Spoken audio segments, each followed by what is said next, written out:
भारत, जो कि सबसे बड़ा वैक्सीन उत्पादक देश है, उसके सबसे बड़े वैक्सीन उत्पादक वैक्सीन की घरेलू मांग को पूरा नहीं कर पा रहे हैं। इसलिए उनका कहना है कि वो साल के अंत तक वैक्सीन का निर्यात नहीं कर पाएंगे। कोरोना महामारी की स्थिति को देखते हुए भारत की सरकार टीकाकरण अभियान को तेज करना चाहती है, जिसके लिए उत्पादन को बढ़ाने की तमाम कोशिशें की जा रही हैं। भारत सरकार का लक्ष्य है कि अगस्त से दिसंबर 2021 के बीच कम से कम 200 करोड़ वैक्सीन डोज तैयार की जाएं। भारत के पास फिलहाल 3 वैक्सीन हैं, जिन्हें इस्तेमाल किए जाने की आधिकारिक मंजूरी मिल चुकी है। इनमें से 2 वैक्सीन भारत में ही बनी हैं। एक है कोविशील्ड और दूसरी है कोवैक्सीन। तीसरी वैक्सीन जिसे हाल ही में इस्तेमाल की मंजूरी मिली है वो है रूस के स्पुतनिक वी, जिसे बाकी दोनों से ज़्यादा प्रभावशाली बताया जा रहा है। कोविशील्ड वैक्सीन का उत्पादन पुणे के सीरम इंस्टीट्यूट ऑफ इंडिया द्वारा किया जा रहा है। इस वैक्सीन का लाइसेंस एस्ट्राजेनेका नामक दवा कंपनी के पास है। वहीं भारतीय कंपनी भारत बायोटेक ने ICMR की मदद से कोवैक्सीन तैयार की है, जिसका उत्पादन भी भारत में हो रहा है। भारत सरकार का कहना है कि पिछले सप्ताह तक उन्हें दोनों वैक्सीन को मिलाकर 35 करोड़ से ज़्यादा डोज मिल चुकी हैं, लेकिन सभी डोज अब तक डिलीवरी नहीं हो पाई हैं। बताया गया है कि रूसी वैक्सीन स्पुतनिक वी भी जल्द ही भारत के टीकाकरण केंद्रों पर उपलब्ध होगी। इस वैक्सीन को इसी वर्ष अप्रैल में इस्तेमाल की मंजूरी मिली थी।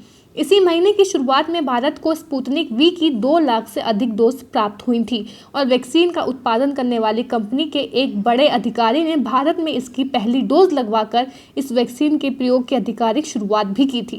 अब आपको बताते हैं कि भारत में वैक्सीन कितनी तेजी से लगाई जा रही है। जनवरी के दूसरे सप्ताह में भारत सरकार ने देश में टीकाकरण अभियान की शुरुआत की थी। केंद्र सरकार के मुताबिक अब तक भारत में 19 करोड़ से ज़्यादा वैक्सीन डोज दी जा चुकी हैं। अप्रैल महीने की शुरुआत में सरकार हर रोज़ 35 लाख से अधिक डोज दे पा रही थी, लेकिन तब से यहां आंकड़ा लगातार गिरा है, जो अब घटकर 16 लाख प्रतिदिन के करीब रह गया है। जानकार बताते हैं कि इस दर से पूरी आबादी को कोरोना का टीका लगाने में भारत को 4 साल लगेंगे। इस बीच दिल्ली और महाराष्ट्र जैसे राज्यों ने भी कहा है कि उन्हें वैक्सीन की किल्लत के कारण 18 से ज़्यादा वर्ष के लोगों के टीकाकरण को फिलहाल रोकना पड़ेगा। अब इस पूरी स्थिति को देखते हुए भारत सरकार ने मार्च में कोरोना वैक्सीन के निर्यात पर रोक लगा दी थी। बताया गया है कि कम संख्या में वैक्सीन दान करने और global vaccine sharing scheme Covax को कम मात्रा में वैक्सीन देने की सरकार ने अनुमति दी है। इसके अलावा फिलहाल ऐसी कोई संभावना नहीं दिखाई दे रही है कि भारत बड़ी मात्रा में कोरोना वैक्सीन के निर्यात को मंजूरी देगा। The serum institute of India ने भी ये स्पष्ट कहा है कि वो कम से कम इस साल के अंत तक कोरोना वैक्सीन का निर्यात शुरू नहीं करेगा। अब बात करते हैं कि भारत कितनी तेज़ी से वैक्सीन बना सकता है। भारत सरकार का वैक्सीन उत्पादन का लक्ष्य बहुत ही बड़ा है। सरकार चाहती है कि इस साल के अंतिम तिमाही तक कोविड वैक्सीन की कम से कम 200 करोड़ डोज तैयार की जाएं। भारत 130 करोड़ से ज़्यादा की आबादी का देश है और पूरी आबादी को टीका लगाने के लिए भारत को अभी लंबा सफ़र तय करना है।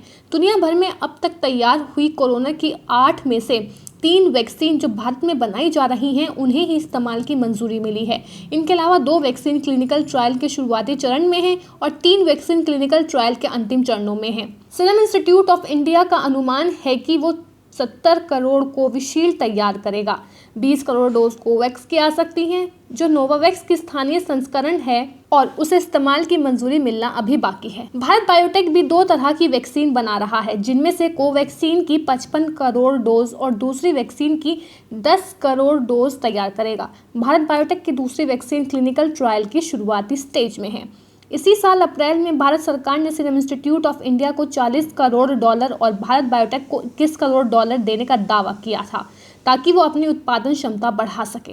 पिछले सप्ताह ही दोनों कंपनियों ने भारत सरकार से ये कहा कि वो अगस्त महीने तक अपनी उत्पादन क्षमता को काफ़ी बढ़ा लेंगे। सीरम इंस्टीट्यूट का कहना है कि वो अगस्त आते आते हर महीने 10 करोड़ डोज बनाने लगेगा। वहीं भारत बायोटेक ने कहा कि वो अगस्त तक प्रति माह लगभग 8 करोड़ डोज बनाने लगेंगे। हालांकि टीकाकरण को लेकर भारत सरकार का जो लक्ष्य है, उसे पूरा करने के लिए इतना उत्पादन भी कम पड़ सकता है।